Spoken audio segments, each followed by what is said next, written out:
नमस्कार साथियों, सुशील स्टडी में आप सभी का बहुत बहुत स्वागत है। और जितने भी साथी भैया लाइव जुड़ते हैं उनका बहुत बहुत आभार है। मेरे प्यारे मित्रों, स्वागत करते हैं आपके सभी मित्रों का भैया, जितने भी साथी नए इस परिवार में जुड़ते हैं। और भैया रोजाना ये परिवार अपनी मंजिल की तरफ बिल्कुल दिनों दिन बढ़ रहा है। मुझे आशा है कि आप लोग दम लगा करके सेशन को शेयर भी करते हैं। बता दें मेरे प्यारे मित्रों, जैसा कि आपने थंबनेल में देखा है कि आज हम प्रैक्टिस सेट लगाएंगे कोशिका का, जो हमने अच्छे तरीके से ऑपरेशन किया था।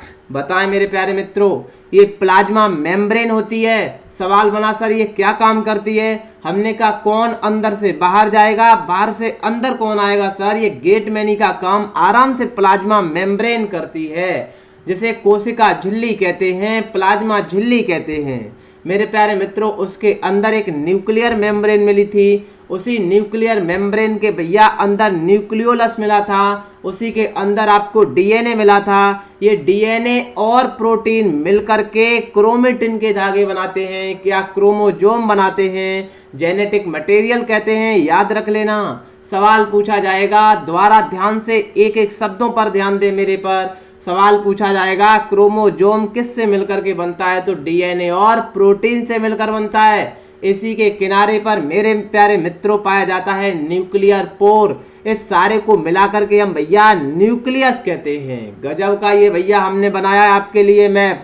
जो भी साथी से बना लेंगे ना 2-4 बार, कोई क्वेश्चन सिंगल नहीं छूट सकता है। इसके भैया केंद्रक के चारों तरफ पाया जाता है एंडोप्लाज्मिक रेटिकुलम, जिसे हम ईआर कहते हैं। सवाल बना सर ये क्या काम करता है? हमने कहा पहली बात तो ये 2 प्रकार का होता है। एक तो एंडोप्लाज्मिक रफ एंडोप्लाज्मिक रेटिकुलम, दूसरा होता है स्मूथ एंडोप्लाज्मिक रेटिकुलम। गुरुदेव ये बताओ रफ वाला क्या काम करता है? हमने कहा भैया गजब की बात पूछी आपने। ये रफ है ना, रफ माने खुरदरा होता है। अब बताइए जो भी चीज खुरदरी होगी ना, उसी पर तो सर ये चिपकेगा आकर के कोई। हमने कहा कौन चिपकता है? सर गजब की बात कर दी आपने, राइबोसोम चिपकता है। राइबोसोम की खोज किसने की थी? पेलेड ने की थी। याद रख लेना, राइबोसोम क्या करता है मेरे प्यारे मित्रों? प्रोटीन बनाता है। इस वजह से इसे प्रोटीन की फैक्ट्री कहते हैं। बना सवाल सर स्मूथ एंडोप्लाज्मिक रेटिकुलम क्या करता है? हमने कहा भैया ये वसा का निर्माण करता है। मेरे प्यारे मित्रों, ECER के बाद पड़ा होता है गोल्जी बॉडी। गोल्जी बॉडी का काम है कि हम अभी बोल रहे हैं तो हमारी जीभ की सेल काम कर रही है और हमारी पैर की सेल आराम से भैया मजे मार रही है। वो भैया कहेगा ये गोल्जी बॉडी हमारी पैर वाली सेल से कि जरा सुन तो सही, गुरुदेव इतना तेज चिल्ला रहे हैं ना, तो अपनी एनर्जी जाकर के गुरुदेव की जीभ वाली सेल को दे दे। ये वाला काम तो मेरे प्यारे मित्रों गोल्जी बॉडी का काम, श्रावी का काम, परिवहन का काम होता है। गोल्जी बॉडी भैया आराम से लाइसोसोम बनाता है। कहता है कि जो भी हरकत करेगा ना मर जाएगा, उसे हम दफना देंगे। लाइसोसोम की खोज भैया डी डुवे ने की थी। गोल्जी बॉडी की खोज कैमिलो गोल्जी ने की थी। याद रखने ना मेरे प्यारे मित्रों, लाइसोसोम को आत्महत्या की थैली कहते हैं, सुसाइड बैग कहते हैं, सारे नाम से सवाल पूछा जाएगा। इसके बाद एक भैया रसदानी पड़ी होती है, जिसे हम इंग्लिश में वैक्यूल कहते हैं। सवाल बना सर ये क्या काम करती है? हमने कहा भैया इसका भी अपना तगड़ा काम है। 1% कमी होने पर भैया बिल्कुल पानी की कमी हो जाती है। यदि 60% कमी हो जाएगी ना मेरे प्यारे मित्रों, तो आराम से इंसान ऊपर निकल जाएगा। हमने कहा इसके बाद एक माइटोकॉन्ड्रिया मिलेगी। माइटोकॉन्ड्रिया को हिंदी में सूत्रकणिका कहते हैं। मेरे प्यारे मित्रों याद रहना चाहिए, माइटोकॉन्ड्रिया की खोज रिचर्ड अल्टमैन ने की थी। इसे भैया हम पावर हाउस कहते हैं। हमने वीडियो के माध्यम से दिखाया भी था अपने मित्रों को कैसे ये भैया पावर हाउस कहलाती है, शक्ति ग्रह कहते हैं हिंदी में। गजब का सवाल है सर, ये एटीपी बनाती है। इसके बाद ये भैया माइक्रोफिलामेंट या एक्टिन फिलामेंट होता है। उसके बाद माइक्रोट्यूबल होते हैं। उसके बाद इंटरमीडिएट फिलामेंट होता है। इन तीनों को मिलाकर के साइटोस्केलेटन कहते हैं, जिसे हिंदी में कोशिका का कंकाल कहते हैं, कोशिका का पंजर कहते हैं। उसके बाद मेरे प्यारे मित्रों सेंट्रोसोम पड़ा होता है, जिसे हिंदी में तारक काय कहते हैं। तारक काय सेंट्रियोल बनाता है। सवाल बना सर ये सेंट्रियोल क्या करता है। हमने कहा भैया इसका भी तगड़ा काम है, ये कोशिका विभाजन के रूप में काम करता है, बहुत महत्वपूर्ण योगदान देता है कोशिका विभाजन में। सेंट्रियोल नाम याद रख लेना, सेंट्रियोल एनिमल सेल में पाया जाता है जो कोशिका विभाजन में बहुत महत्वपूर्ण योगदान देता है। यहाँ से मल्टीपल टाइम सवाल पूछे गए हैं। सेंट्रियोसोम की खोज किसने की थी, तो बोबरी ने की थी, याद रख लेना चाहिए मेरे प्यारे मित्रों। जो आप सुनते हैं ना लीवनहॉक ने कोशिका की, जीवित कोशिका की खोज की थी, मेरे शब्दों पर ध्यान दें, उन्होंने जीवित जो कोशिका की खोज की थी वो भैया तालाब के पानी में की थी, याद रख लेना। और मेरे प्यारे मित्रों जो रॉबर्ट हुक ने खोज की थी ना, वो भैया कार्क के वो टुकड़ा है ना जिसे कार्क का कहते हैं, टुकड़ा सा एक, उसमें की थी, याद रख लेना। सवाल आए तो आंसर लगा देना मेरे प्यारे मित्रों। बढ़ जाएं आगे, अब अपने प्रैक्टिस सेट पर धमाकेदार तरीके से शुरू करें। आइए सर, लीवनहॉक ने सबसे पहले स्वतंत्र जीवित कोशिका की खोज की थी, किसके पानी में की थी, आंसर बता दो। तो पहला सवाल का भैया धड़ाधड़ तरीके से सभी मित्र आंसर देते चलेंगे, प्रॉपर तरीका से भैया हम टाइम देंगे आपको तसल्ली से करने का। बताइए सर पहले का सवाल, पहले क्वेश्चन का आंसर दें, सभी मित्र आंसर देंगे। पहले का लीवनहॉक ने सबसे पहले स्वतंत्र जीवित कोशिका की खोज की थी, आंसर दें सभी मित्र। तालाब के पानी में की थी, पहले का बी सही है। कोशिका की खोज पतली कार्क के टुकड़े में किसने की थी, अभी बताया था मेरे प्यारे मित्रों, किसने की थी। दूसरे का आंसर दें सभी मित्र, आराम से तसल्ली से पढ़िए भैया, कल हमने जल्दी काम किया था, आज हम प्रॉपर धीमे से काम करेंगे। 30 क्वेश्चन लगाएंगे, मजे से लगाएंगे भैया, आंसर आपके देखते हुए। रॉबर्ट हुक ने की थी, सी ऑप्शन सही है। बढ़े आगे, बिल्कुल भैया बढ़ जाते हैं आगे। कोशिका का कौन सा गुण, ध्यान से समझें, हर सवाल को बारीकी से समझें मेरे प्यारे मित्रों। तीसरा सवाल देखें, कोशिका का कौन सा गुण कुछ पदार्थों को कोशिका के भीतर तथा बाहर आने की अनुमति देता है। तीसरे का सभी मित्र आंसर दें, प्लीज आंसर दें और थम्स अप करके बता देना भैया, शेयर कर देना। सेशन कैसा लग रहा है कमेंट बॉक्स में जरूर बता देना भैया, मीटर को दबा देना दम के, बिल्कुल भैया एक तरीका से, बेहतरीन तरीका से। बताइए कोशिका का कौन सा गुण है जो कोशिका को अंदर भीतर जाने का काम करता है। सवाल बना सर, प्लाज्मा झिल्ली करती है। कोशिका भित्ति, चौथा सवाल पढ़िए, ध्यान से पढ़ना है चौथा सवाल। कोशिका झिल्ली, कोशिका द्रव्य केंद्रक में से पादप कोशिकाओं का कौन सा भाग चयनात्मक पारगम्य होता है। इस सवाल पर जरा ध्यान दें, चयनात्मक पारगम्य पूछा गया है, आंसर दें चौथे का मेरे प्यारे मित्रों। चयनात्मक पारगम्य तो हमेशा गुरुदेव कोशिका झिल्ली होती है, कोशिका भित्ति नहीं होती है। बहुत सारे पादप कोशिका में आप बता रहे ना कोशिका भित्ति, बिल्कुल बात सही है, पाया जाता है, बट भैया पादप कोशिका में कोशिका झिल्ली भी पाई जाती है। यही कोशिका झिल्ली एक चयनात्मक पारगम्य होता है, बताती है कौन जाएगा बाहर भैया, कौन जाएगा अंदर। ठीक है, बी ऑप्शन सही होगा। बहुत सारे मित्र कह रहे होंगे सर ए ऑप्शन सही होगा, हमने कहा ना ना ना ना, कोशिका भित्ति तो अपारगम्य होती है भैया, ये चयनात्मक पारगम्य है, इसी वजह से आंसर कोशिका झिल्ली होगा। आपने ध्यान से नहीं पढ़ा। कोशिका विभाजन से कौन से जीव प्रजनन करते हैं, बताइए भैया, 5 का आंसर दें सभी मित्र, प्रॉपर तरीका से पढ़िए, आराम से क्वेश्चन का आंसर दीजिए। 5 का आंसर, कोशिका विभाजन से कौन से जीव प्रजनन करते हैं। मतलब सर हमने कहा एक संतान जैसे आप बनाते हैं ना भैया, हम अपने संतान का जो निर्माण होता है अपने यहाँ पर, उसी तरीका से ऐसा कौन सा जीव है जिससे दूसरा जीव बन सकता है। कोशिका के डेवलपमेंट होने से ही एक कोशिकी जितने भी जीव होते हैं मेरे प्यारे मित्रों, जैसे अमीबा को देखिए, पैरामीशियम को देखिए, इनकी जैसे ही सेल डिवीजन होती है आराम से दूसरा अमीबा बन जाता है। हमारे लोगों को क्या होता है सर, हम सारे लोग जितने भी होते हैं ना, सेल डिवीजन होने के बाद डायरेक्ट इंसान नहीं बनता है। ध्यान से समझे सवाल को मेरे प्यारे मित्रों। किस कोशिका के अंग में पाइरूरिक अम्ल टूटकर कार्बन डाइऑक्साइड तथा जल तथा ऊर्जा, शब्द आ गया भैया ऊर्जा, ऊर्जा कौन परिवर्तित होता है भैया, बता दो, आंसर दो भैया। ऊर्जा आ जाए तो आंसर क्या लगा देना है, 6 का आंसर सभी मित्र देंगे भैया। मेरे प्यारे मित्रों बताओ 6 का आंसर क्या होगा। 6 का आंसर सभी मित्र दें भैया। माइटोकॉन्ड्रिया होगा, जिसे हम हिंदी में सूत्र कणिका कहते हैं। बढ़े आगे। पादप कोशिका भित्ति, याद रख लेना, पादप कोशिका भित्ति मुख्यतः किससे बनी होती है? 7 का आंसर सभी मित्र दें मेरे प्यारे मित्रों। पादप की जो कोशिका भित्ति होती है, जिसे सेल वॉल कहते हैं, किससे बनी होती है? आंसर दें गुरुदेव, सेलुलोज से बनी होती है। बी ऑप्शन सही है। बढ़े आगे। किसको कोशिका का शक्ति गृह कहा जाता है? आंसर दें 8 का मेरे प्यारे मित्रों। सभी मित्र 8 का आंसर दें। कोशिका का शक्ति गृह किसे कहते हैं? 8 का आंसर दें।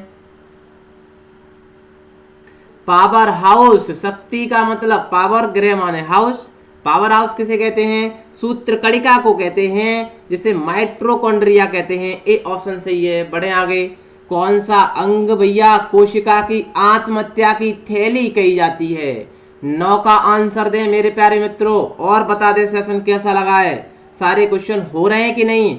आत्महत्या की थैली बताओ भैया। 9 का आंसर सभी मित्र देखो जल्दी आंसर दिया करें। आप बहुत सारे मित्र पीछे रह जाते हैं, पता नहीं क्यों भैया। रिफ्रेश कर लिया करो, थोड़ा बहुत नेट चेक कर लिया करो अपना भैया। 9 का आंसर दें सर। लाइसोसोम कोई, लाइसोसोम मेरे प्यारे मित्रों बता दो। लाइसोसोम को ही तो आत्महत्या की थैली कहते हैं, जिसकी खोज डी डुवे ने की थी, याद रख लेना मेरे प्यारे मित्रों। आगे बढ़े। किसी कोशिका में सेंट्रियोल का मौलिक कार्य क्या है भैया? सेंट्रियोल क्या काम करता है? 10 का आंसर दें सभी मित्र। मैंने बताया था सेंट्रीसोम जो होता है ना, जिसे हम तारक काय कहते हैं, तारक काय सेंट्रियोल का निर्माण करता है। ये सेंट्रियोल एनिमल सेल में पाया जाता है। किस में काम करता है भैया? क्या प्रोटीन में सहायता करता है? क्या कोशिका विभाजन में सहायता करता है? सवाल बना सर, गजब का सवाल है। कोशिका विभाजन में सहायता करता है, सेल डिवीजन में करता है। बढ़े आगे। अब तो हम आराम से काम कर रहे हैं, थम्स अप करिए इस बात के लिए। सभी पौधे एवं जंतु कोशिकाओं से बने हैं। हमने कहा हाँ, सभी पौधे एवं जंतु कोशिकाओं से बने हैं। हमने पता है भैया ऐसा काम होता है। कौन सा भी पौधा हो, कौन सा भी जंतु हो मेरे प्यारे मित्रों, भैया सभी कोशिका से बने, तथा कोशिका जीवन की मूलभूत इकाई है। हमने कहा हाँ है। ये कथन किस सिद्धांत का है? आंसर दें भैया। एसएससी में डिक्टो सवाल ऐसा ही छपा हुआ है, हमने भी पूछ लिया है। किसका सिद्धांत है? 11 का देखते हैं कितने मित्र आंसर देते हैं। ये भैया जीवन का मूलभूत इकाई है कोशिका सिद्धांत। बताइए। देखिए मेरे प्यारे मित्रों, सवाल घुमा दिया गया है, इसे ही तो हम कोशिका सिद्धांत कहते हैं। बी ऑप्शन सही है। यह किसने प्रस्तुत किया कि सभी पौधे एवं जंतु कोशिकाओं से बने हैं? हमने कि हाँ पता है ना ये बात, तो पौधे हो या जंतु ऊपर लिखा तो है, तथा कोशिका जीवन की मूलभूत इकाई है। सर सवाल तो सेम दिख रहा है ऊपर और नीचे वाला। हमने कहा हाँ, कोशिका सिद्धांत पूछ रहा है। कोशिका सिद्धांत किसने दिया था? आंसर दें मेरे प्यारे मित्रों। कोशिका सिद्धांत किसने दिया था? जेई पुरकिंजे ने दिया था क्या? अरे सर गजब बात कर दी। इन्होंने तो बताया था प्रोटोप्लाज्म के बारे में, जीव द्रव्य। अल्टमैन ने माइटोकॉन्ड्रिया के बारे में, कैमिलियो गोल्जी ने भैया गोल्जी बॉडी के बारे में, कोशिका सिद्धांत के बारे में, सेल प्रिंसिपल के बारे में तो एम स्लिडन तथा टी श्वान ने बताया था। डी ऑप्शन सही है। बढ़े आगे। कोशिका में स्थित तरल जैविक पदार्थ को जीव द्रव्य कहते हैं। हमने कहा हाँ पता है भैया, जीव द्रव्य के नाम से जाना जाता है। किसने बताया था ये काम भैया? बताओ मेरे प्यारे मित्रों। अभी बताया था, देखिए। 13 का आंसर दें सभी मित्र भैया, प्रॉपर तरीका से आंसर लिखें। पोर्टन ने तो ईआर का खोज की थी भैया, एंडोप्लाज्मिक रेटिकुलम की। डी डोवे ने किसकी की थी? लाइसोसोम की। कार्ल नगेली तथा सी कॉर्मन ने किसकी की थी? बताइए मेरे प्यारे मित्रों। कोशिका झिल्ली की थी। जेई पुरकिंजे ने की थी किसकी खोज? जीव द्रव्य की। बढ़े आगे। बिल्कुल। सवाल पढ़िए 14। कोशिका भित्ति, प्लाज्मा झिल्ली, केंद्रक, कोशिका द्रव्य में से कौन सा लगभग प्रत्येक कोशिका में पाए जाने वाला गुण नहीं है? भैया गुण नहीं है, आंसर देना है 14 का सभी मित्रों को मेरे प्यारे साथियों। 14 का आंसर दें।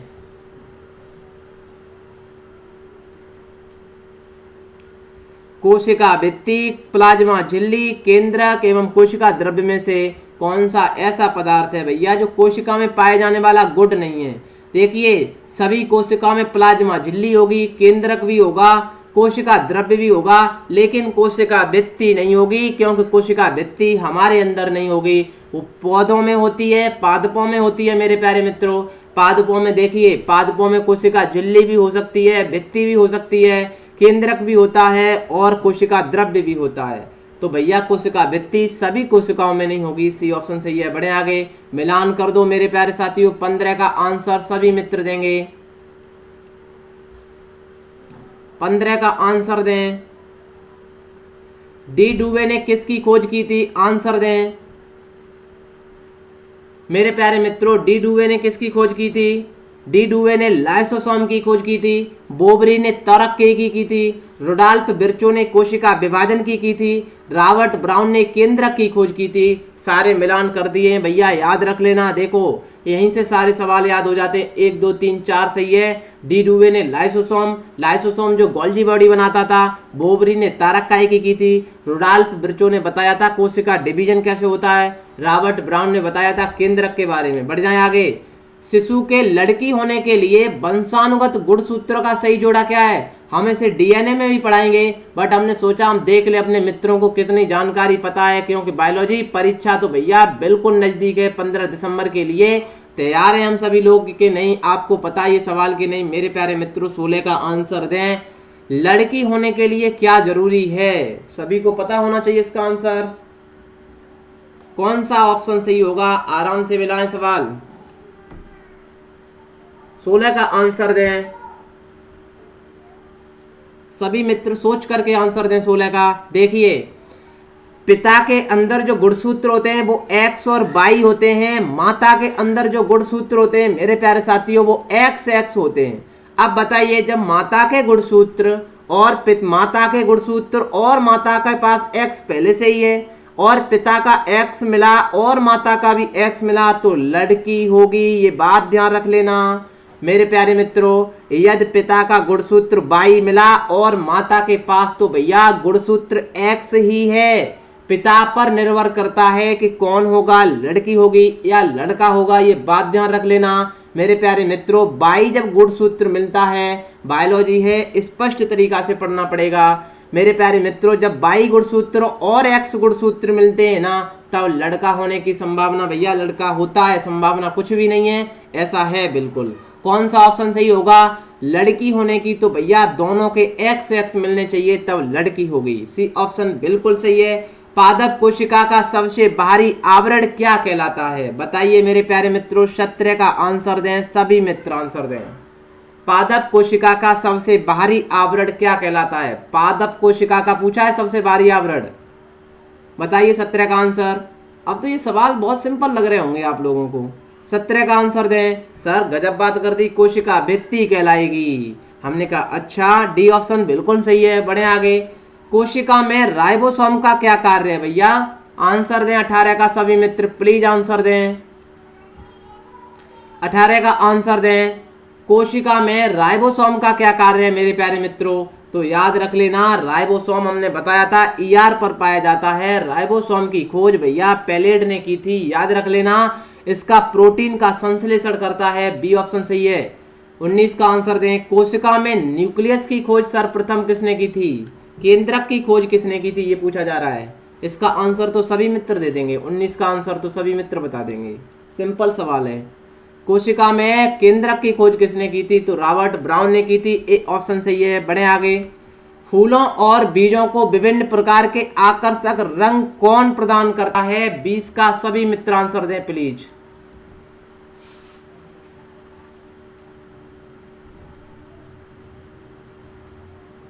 बीस का सभी मित्र आंसर दें। पढ़ करके आराम से, ये सारे लोगों का सवाल गलत होगा क्योंकि आपने पढ़ाई नहीं है प्रॉपर तरीका से। फूलों और बीजों का विभिन्न रंग बताया है, याद रख लेना मेरे प्यारे साथियों। आंसर दें 20 का। देखिए, फूल और बीजों पर जो क्लोरोप्लास्ट होता है वो तो भोजन बनाता है, भोजन बना करके स्टोर कहाँ होता है? लिक्योप्लास्ट में भैया। फिर रंग देने का काम करता है क्रोमोप्लास्ट। और जो स्टार्च होता है ना, स्टार्च जो ल्यूकोप्लास्ट में स्टोर होता है वो एमिलोप्लास्ट में स्टोर किया जाता है। जो भैया ल्यूकोप्लास्ट के उदाहरण बताए थे, एमिलोप्लास्ट और दो हमने बताए थे। कोशिका में क्रोमोजोम, डीएनए और भैया याद रख लेना, कोशिका में जो क्रोमोजोम है ना, वो डीएनए और किससे मिलकर बने होते हैं। हमने चिल्ला चिल्ला करके बताया था, याद रख लेना भैया। क्रोमोजोम जो है डीएनए और किससे मिलकर के बना है। 21 का आंसर सभी मित्र देंगे भैया। अब तो हमने टाइम दिया है ना प्रॉपर तरीका से सोचने का, आपको बताइए डीएनए और किससे मिलकर बना है क्रोमोजोम। प्रोटीन से बना है। ए ऑप्शन सही है गुरुदेव, हमने की अच्छा ए ऑप्शन। बढ़े आगे, बिल्कुल। कोशिका के अध्ययन को क्या कहते हैं, बताइए मेरे प्यारे, आंसर दें। कोशिका के अध्ययन को क्या कहते हैं मित्रों, आंसर दें, प्लीज आंसर दें। 22 का आंसर सभी मित्र दें। कोशिका के अध्ययन को साइटोलॉजी कहते हैं।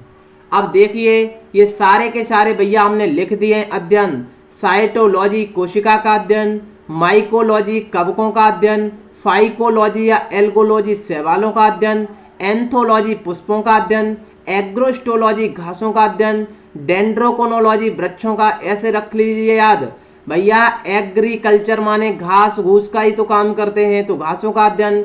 डंडा अंडा भैया हम कहाँ से करते हैं, ये वृक्ष से ही तो लेंगे। ये डेंड्रोलॉजी वृक्षों की, हम झाड़ियों का अध्ययन। इकोलॉजी पौधों का जो वातावरण होता है उसका अध्ययन। हिस्टोलॉजी ऊतकों का अध्ययन। लिम्नोलॉजी झीलों का अध्ययन।